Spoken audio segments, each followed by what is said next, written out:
Hi, she ക്രിയേഷൻ്റെ പുതിയ വീഡിയോയിലേക്ക് നിങ്ങളെല്ലാവരെയും സ്വാഗതം ചെയ്യുന്നു.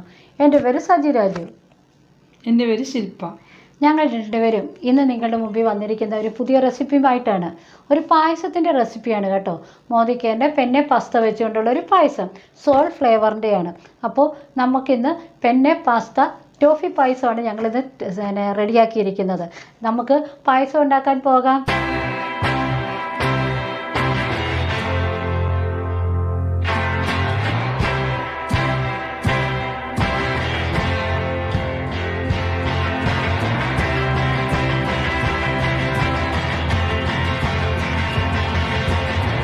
നമുക്കന്നേരം പായസത്തിലേക്ക് പോകാം. പായസത്തിൻ്റെ ഇൻഗ്രീഡിയൻസ് ആണ് ആദ്യം ഞാൻ പറയുന്നത്. ഇത് നമ്മുടെ പാസ്തയാണ്, മോദിക്കേൻ്റെ പാസ്ത. ഇത് ഏകദേശം ഒരു 1/2 കിലോയാണ്, 500 ഗ്രാമാണ്. 500 ഗ്രാമിന് 1 കിലോ ശർക്കരയാണ് ഞാൻ എടുത്ത് വെച്ചിരിക്കുന്നത്. അതുപോലെ തന്നെ 2 തേങ്ങ, ഇത് ചിരകി നമുക്ക് പീര എടുക്കണം. അതുപോലെ തന്നെ തേങ്ങാപ്പാലും ആക്കണം. പിന്നീട് നമുക്ക് വേണ്ടത് മുന്തിരിയുണ്ട്, ഉണക്കമുന്തിരി. അതുപോലെ തന്നെ അണ്ടിപ്പരിപ്പ്, പിന്നെ ഏലക്കായും ജീരകവും, ചവ്വരി. ഇത് ഞാനൊരു 4 സ്പൂൺ ചവ്വരി എടുത്തിട്ടുള്ളൂ. ഇത് നമ്മൾ ഓട്ടിയിലിട്ട് ഈ നെയ്യിൽ വറുത്തിട്ട് വേവിച്ചെടുക്കണം. പിന്നീട് അരമുറി തേങ്ങയുടെ പൂളാണിത്. പിന്നീട് ടോഫി ഉണ്ടാക്കാൻ വേണ്ടിയിട്ട് ഒരു 3 സ്പൂൺ പഞ്ചസാരയും നമ്മുടെ മിൽക്ക് മെയ്ഡ് ഒരു 3 സ്പൂൺ വേണം. ഇതാണ് ടോഫി ഉണ്ടാക്കണത്. ഇനി നമുക്ക് നെയ്യ്. ഇത് നമ്മുടെ മോദിക്കർ നെയ്യാണ്, പ്യുവർ നെയ്യാണിത്. ഇത് നല്ല പറഞ്ഞാൽ തീരത്തില്ല, അത്രയേറെ ഗുണങ്ങളുള്ള നെയ്യാണിത്. നമുക്ക് വീണ്ടും നെയ്യുടെ ആയിട്ട് ഞങ്ങൾ വീണ്ടും ഒരു വീഡിയോ ചെയ്യുന്നുണ്ട്, അപ്പോൾ നമുക്കത് മനസ്സിലാക്കാം. ഇപ്പം നമുക്ക് പായസത്തിലേക്ക്.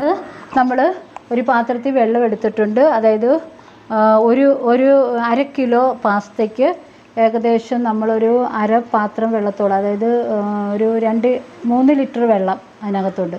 3 ലിറ്റർ വെള്ളമാണ് എടുത്തിരിക്കുന്നത്. ഇനി നമുക്ക് ഈ പാസ്ത തിളച്ച വെള്ളത്തിലേക്ക് ഇടുക. ഇട്ടു. പിന്നീട് നമ്മൾ മോദിക്കെയറിൻ്റെ റൈസ് ബ്രാൻ ഓയിലാണ് ഒരു സ്പൂണോളം ഞാൻ റൈസ് ബ്രാൻ ഓയിൽ ഒഴിച്ചു. എന്തിനാണെന്നറിയാമോ? ഇത് പരസ്പരം വേകുമ്പോഴത്തേന് ഒട്ടിപ്പിടിക്കാതിരിക്കാൻ വേണ്ടിയിട്ടാണ് നമ്മൾ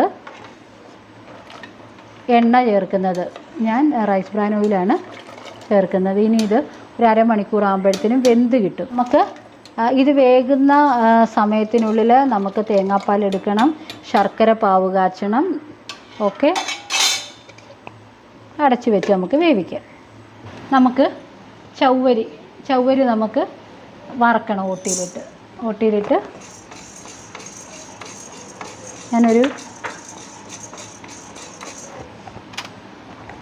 ഇപ്പോൾ നമുക്കൊരു സ്വല്പം നെയ്യ് ഒഴിച്ചു കൊടുക്കാം. ചുമന്ന് വരണം.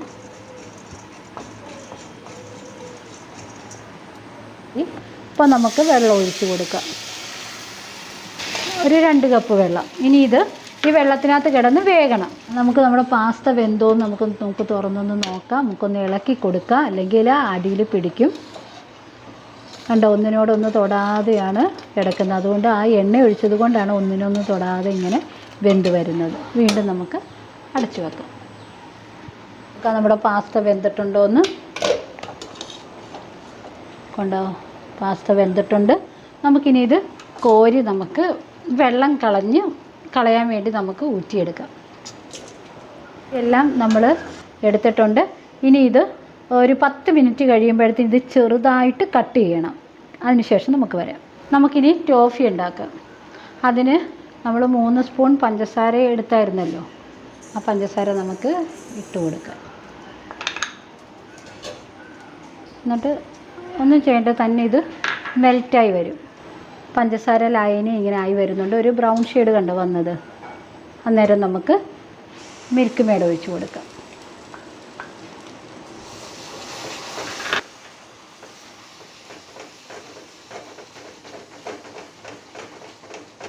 നമുക്കിനി അടുത്തത് അണ്ടിപ്പരിപ്പും മുന്തിരിയൊക്കെ നമുക്ക് വറുത്ത് കോരണം.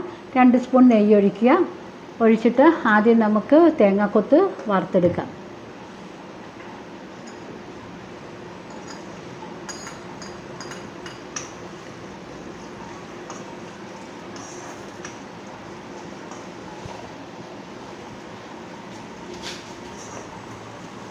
തേങ്ങാക്കൊത്തും ചുമന്ന് വരട്ടെ. ഇത് ചുമന്ന് വരുന്നുണ്ട്. നമുക്കിത് കോരിയെടുക്കാം.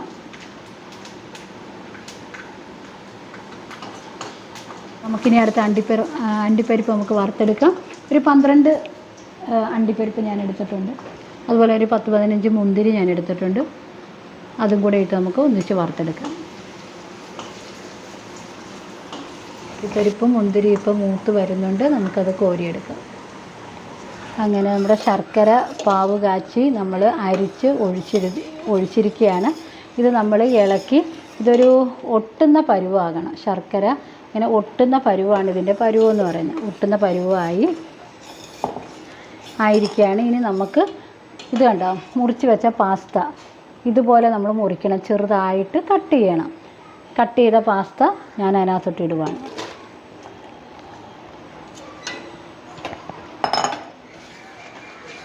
അപ്പോൾ ഇളക്കുമ്പോൾ നമുക്കൊരു സ്പൂൺ നെയ്യ് ഒഴിച്ച് കൊടുക്കാം. ഒരു സ്പൂൺ നെയ്യ്.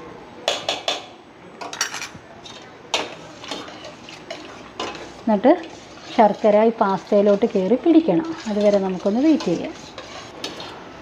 ഇതൊന്ന് പാസ്തയിലോട്ട് ശർക്കര ലായനി പിടിച്ചിട്ടുണ്ട്. നമുക്കിനി ചവ്വരി നമുക്ക് ഒഴിച്ചു കൊടുക്കാം.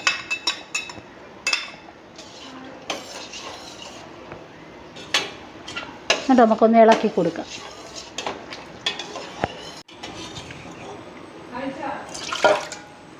നമുക്കാദ്യം രണ്ടാം പാൽ, ഇപ്പോൾ ഇത് ടൈറ്റായി വരുന്നുണ്ട്. നമുക്ക് രണ്ടാം പാൽ ഒഴിക്കാം. ഒഴിച്ചു കൊടുക്കാം.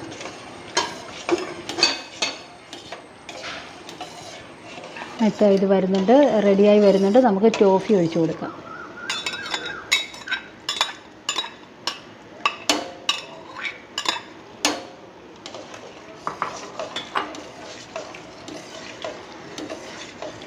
നമ്മുടെ പാസ്ത റെഡിയായി വരുന്നുണ്ട്.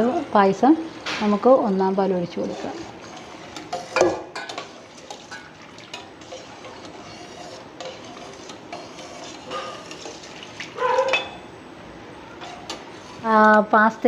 പാസ്ത പായസം ഇപ്പോൾ കുറുകി വരുന്നുണ്ട്. കണ്ടോ, ഇതേപോലെ തിളച്ച് കുറുകി നല്ല ടൈറ്റായിട്ട് ഈ പായസം വരും. അതുവരെ നമ്മളൊന്ന് ഇളക്കി കൊടുക്കണം. ഓക്കെ, പാസ്ത പായസം ഇങ്ങനെ കുറുകി വരുന്നു. ഇനി നമുക്ക് വേണ്ട ഇൻഗ്രീഡിയൻസ് വറുത്തതെല്ലാം നമുക്ക് ഇട്ട് കൊടുക്കാം. അതുപോലെ തന്നെ ജീരകവും ഏലക്കായും പൊടി നമുക്കിട്ട് കൊടുക്കാം.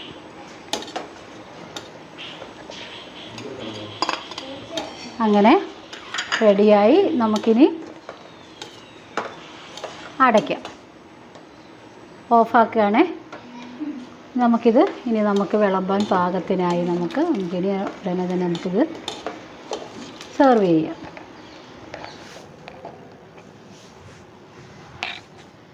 അങ്ങനെ നമ്മുടെ പാസ്ത പായസം റെഡി ആയിട്ടുണ്ട്. നമുക്കിത് സെർവ് ചെയ്യാം. ഇന്ന് ഞങ്ങളുടെ അമ്മച്ചിയുടെ ബർത്ത്ഡേ ആണ് കേട്ടോ. അമ്മച്ചിക്ക് വേണ്ടിയിട്ടാണ് ഞങ്ങൾ പാസ്ത പായസം റെഡിയാക്കിയത്. അമ്മച്ചിക്ക് ഒരു ഹാപ്പി ബർത്ത്ഡേ പറയാം നമുക്ക്. ഓക്കെ, അപ്പോൾ നമുക്ക് പായസം വിളമ്പാം. ആദ്യം അമ്മച്ചിയെ കൊണ്ട് തന്നെ നമുക്ക് ടേസ്റ്റ് നോക്കിക്കാം. അമ്മച്ചി,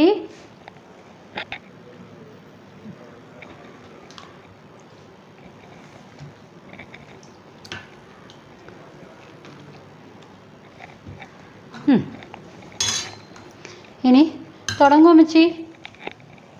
പഴം തരാം ഞാൻ.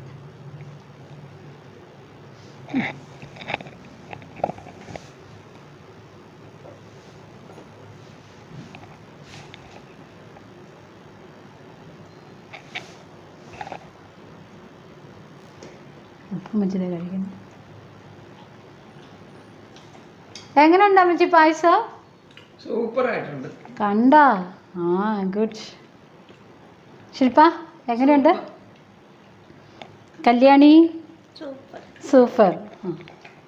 അപ്പോൾ നമ്മുടെ പായസം സൂപ്പറാണെന്ന് എല്ലാവരും പറഞ്ഞു. അപ്പം നിങ്ങളെല്ലാവരും ഓണത്തിന് ഇതുണ്ടാക്കണം. നല്ല പായസമാണ്. വേറൊരു വെറൈറ്റി ആയിക്കോട്ടെ നമ്മുടെ ഓണത്തിന്. ചുവന്ന പായസം, നമ്മുടെ പാസ്ത കൊണ്ടുള്ള പായസം. ഇതിൻ്റെ ടേസ്റ്റ് എന്ന് പറയുന്നത് എന്ത് ടേസ്റ്റ് ഇതിന്? ആണോ? അടപ്രഥമൻ്റെ ടേസ്റ്റാണ് കേട്ടോ നമ്മുടെ പായസം. ചുവന്ന പായസം നമുക്ക് റെഡിയായി. ഇനി നമുക്കൊരു വെള്ളപ്പായസം കൂടെ നമുക്ക് വേണ്ടേ? അപ്പോൾ അതിൻ്റെ റെസിപ്പി ഞാൻ പറഞ്ഞു തരാം. നമ്മളിപ്പോൾ ചുമന്ന പായസം നമ്മളിപ്പോൾ റെഡിയാക്കിയല്ലോ, പാസ്തയുടെ പായസം. ഇനി നമുക്കൊരു പാൽപ്പായസത്തിലേക്ക് പോയാലോ? ഞാൻ നിങ്ങൾക്ക് ഒരു പാൽപ്പായസത്തിൻ്റെ റെസിപ്പിയും കൂടെ നമുക്ക് പറഞ്ഞുതരാം. വളരെ ടേസ്റ്റിയായ കൊതിയൂർന്ന ഒരു പാൽപ്പായസം. അതിനുള്ള ഒരു ഇൻഗ്രീഡിയൻസാണ് ഞാൻ നിങ്ങളുടെ മുമ്പിൽ കാണിക്കുന്നത്. ഒന്ന് പുന്നല്ലരി അല്ലെങ്കിൽ ഉണക്കലരി എന്ന് പറയും ഈ അരിക്ക്. അത് പ്രത്യേക അരി നമ്മൾ ഷോപ്പിൽ നിന്ന് ചോദിച്ച് നമ്മൾ മേടിക്കണം. പിന്നീട് അത് ഞാൻ ഈ ഒരു ഗ്ലാസ്സിന് 1 ഗ്ലാസ് പുന്നല്ലരിയാണ് എടുത്തിരിക്കുന്നത്. അത്രത്തോളം തന്നെ പഞ്ചസാരയും വേണം. ഏത് ഗ്ലാസ്സിന് നിങ്ങൾ പുന്നല്ലരി എടുക്കുന്നോ അത്രത്തോളം ഉണക്കലരി എടുത്ത അതേ അളവിൽ തന്നെ നമ്മൾ പഞ്ചസാര എടുക്കണം. പിന്നെ നമുക്ക് വേണ്ടത് നമുക്ക് ഏലക്ക വേണം, പിന്നെ അണ്ടിപ്പരിപ്പ് വേണം, ഉണക്കമുന്തിരി വേണമെന്നില്ല, പിന്നെ നമുക്ക് നെയ്യും വേണം. ഇനി 2 പാക്കറ്റ് പാൽ വേണമേ. അപ്പം അത് ഞാൻ ഇതിനകത്ത് വെച്ചിട്ടില്ലെന്നേ ഉള്ളൂ. 2 പാക്കറ്റ് പാൽ, അതായത് 1 ഗ്ലാസ് ഉണക്കലരിക്ക് അല്ലെങ്കിൽ പുന്നല്ലരിക്ക് 2 പാക്കറ്റ് പാൽ അല്ലെങ്കിൽ 1 ലിറ്റർ പാലാണ് നമുക്ക് ആവശ്യം. ഇനി എന്നിട്ട് നമ്മൾ എന്താ ചെയ്യേണ്ടതെന്ന് വെച്ചാൽ ഒരു കുക്കറിനകത്തോട്ട് ഈ ഉണക്കലരി കഴുകിയിട്ടിട്ട് ഈ പറഞ്ഞ പോലെ 2 പാക്കറ്റ് പാലും പിന്നെ അതിൽ കവറ് കഴുകി അല്ലെങ്കിൽ കുപ്പി കഴുകുന്ന വെള്ളവും കൂടെ ഒഴിച്ചാൽ മതി. അത്രയും കറക്റ്റാണ്. പിന്നെ നമ്മുടെ ഈ പഞ്ചസാര അതിനകത്തോട്ട് ഇടണം, കുക്കറിനകത്തോട്ട്. എന്നിട്ട് ഏലക്ക പൊടിച്ചിടണം, അണ്ടിപ്പരിപ്പ് നുറുക്കിയിട്ടിട്ട് 1 സ്പൂൺ നെയ്യ് ഒഴിച്ചാൽ മതി. നെയ്യ് ഒഴിച്ചിട്ട് അടച്ച് വയ്ക്കുക. അടച്ച് കുക്കർ ഏകദേശം ഒരു 6 വിസിൽ, അതായത് ഈ പുന്നല്ലരി വെന്ത് നല്ല മെൽറ്റ് ആവണം. അതാണ് അതിൻ്റെ ഒരു കണക്കെന്ന് പറയുന്നത്. അപ്പോൾ നല്ല ചുമന്ന് വരും ആ പായസം. നല്ല ഭംഗിയുള്ള കളറായിരിക്കും ഇത് വെന്ത് വരുമ്പോഴത്തേക്കിനും. അപ്പോൾ ഞാൻ ഇതുകൊണ്ട് ഉണ്ടാക്കിയ പായസം ഞാൻ കാണിച്ചു തരാം. ഓക്കെ, അങ്ങനെ നമ്മുടെ പാൽ പായസം റെഡി ആയിട്ടിരിക്കുന്നു. നമുക്ക് നോക്കാം. കണ്ടോ, എത്ര ഭംഗിയായിട്ട് എത്ര ടേസ്റ്റി പായസമാണെന്നറിയാമോ ഇത്. ഞാനിത് മുന്തിരിയും അണ്ടിപ്പരിപ്പും വെച്ച് അലങ്കരിച്ചെന്ന് മാത്രമേ ഉള്ളൂ. വളരെ ടേസ്റ്റിയാണ്. ഞാനിത് ഇറങ്ങി, അതായത് ഇത് വെന്ത് പാകമായി കഴിഞ്ഞപ്പോൾ ഞാൻ 2 സ്പൂൺ മിൽക്ക് മെയ്ഡ് ഒഴിച്ചിട്ടുണ്ട്. അപ്പോൾ വളരെ ടേസ്റ്റിയാണ് ഈ പായസത്തിൽ. നമുക്കന്നേരം ഇതൊന്ന് ടേസ്റ്റ് ചെയ്ത് നോക്കാം. ഒരാൾക്ക് കൊടുത്ത് നമുക്ക് ടേസ്റ്റ് ചെയ്യാം.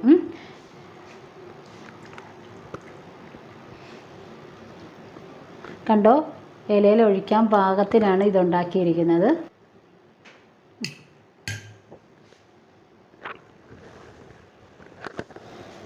രാജേട്ടാ, അതെങ്ങനെയുണ്ട് ടേസ്റ്റ്? ഒന്ന് പറഞ്ഞേ, എൻ്റെ രുചി എന്താ?